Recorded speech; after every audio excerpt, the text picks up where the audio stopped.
Hey everyone, it's Lori, and I thought I would create a video for you today sharing with you what I learned in yoga. It is an amazing stretch for the hips. It's called Pigeon, but not just the typical Pigeon. I've been doing yoga for a long time, and this variation was so deep and it was so opening that I just wanted to share it with you. It was just really cool. So I'd never seen it before and I liked it. It's definitely not a beginner pose for sure. And I would have to admit, I've been very inactive over the past several months, so I'm just now getting back into it. So I'm a little tight, but I still want to show you this pose because I can still get into it. And so for those of you who have never done Pigeon pose, the way you get into it, you can start in plank and then bring the right foot forward, and you're in a nice lunge. You're pressing through the heel, and your knee is in a nice 90-degree angle. But here's the deal. You never want to do this stretch like on cold muscles. You have to do some sun salutations or something before you begin this, because this is such a deep muscle that you need blood flow and things happening. You just don't want to go into a pose like this really cold. I've already done yoga today, so this is just me coming home and sharing it with you. So please do some warm-ups before you try to do this. Now I would take the right foot, walk it over to the left hand, and then roll that knee down. And the more flexible I am, the more the foot goes forward, and the less flexible I am, the more this foot comes in towards the hip. And from here, pressing my hands into the floor and lifting up my chest, puffing up my chest. Now this is your typical Pigeon. Some people may have you drop the back knee or the back foot. Other people feel that when you keep the toes curled under, that you're more in alignment and you're staying on the knee. So it just seems to be a style preference. I'm going to drop the back knee, and then from here, I'm rotating my hips square to the front of my space, and then coming onto forearms. Now again, this is very normal. This is not something that is unusual. I'm rolling this hip down towards the ground versus falling back on the bent leg. So here I am on my forearms, and then from here I'm keeping my chest puffed forward and then extending the arms out.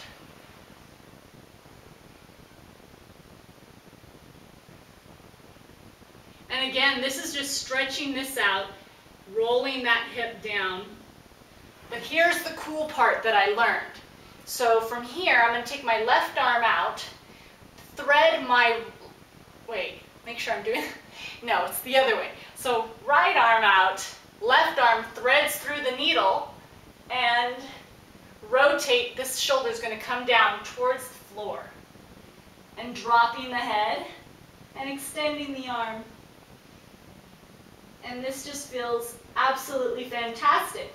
But still, this is just another part of warming up into this deeper Pigeon pose, where I'm going to bend my bottom arm, place my top arm on top, press my top arm into my bottom arm, and rotate my chest open, looking up towards the ceiling.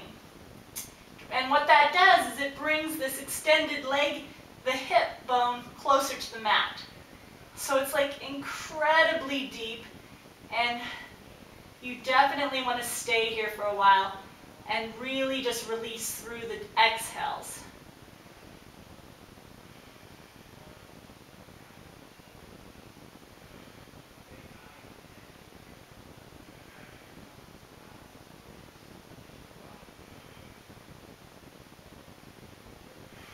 And then to come out, just take your right hand, press it into the floor, come back up, hands on the floor, and then curl your back toe under, extend the leg, sweep the front leg back, and walk it out.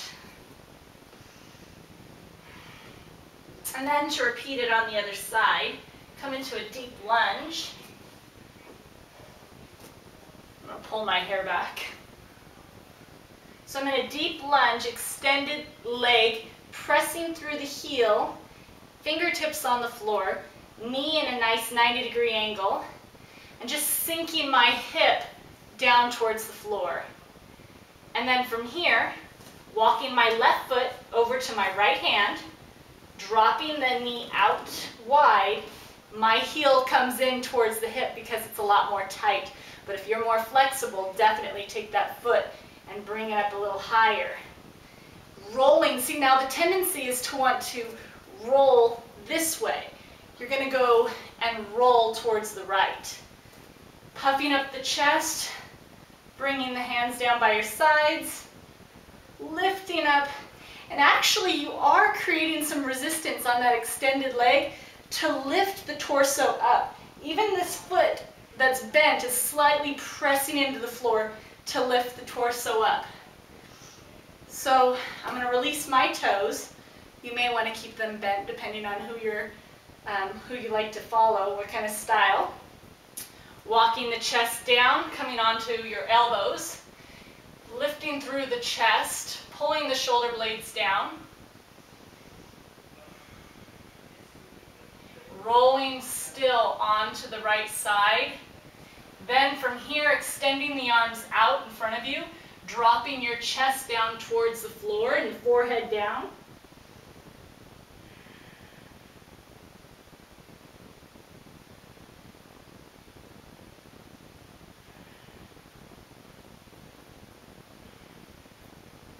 And then from here, taking my right arm and threading it through underneath the left arm and rolling onto that right shoulder, bringing that left arm up and overhead.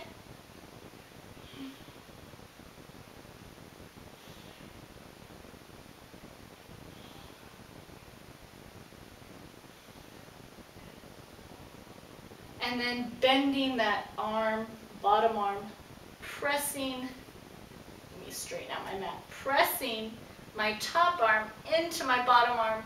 It's rotating the torso, pressing that hip further into the floor. And this is incredible.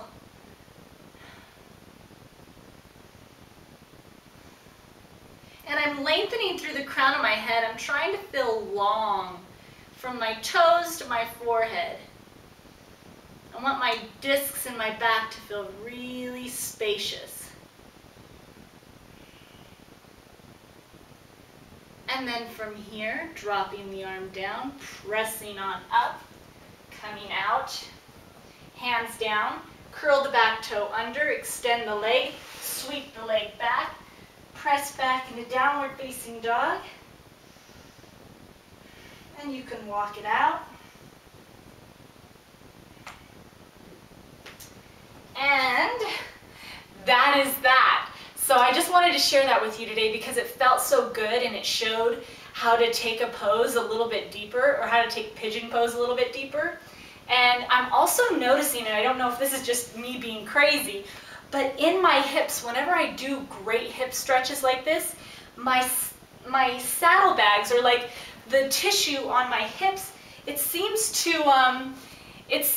to smooth out a little bit. So I don't know if that's just my imagination. I don't know if it's just because I'm exercising more, or if it actually has something to do, because that's the area that I feel the tension in.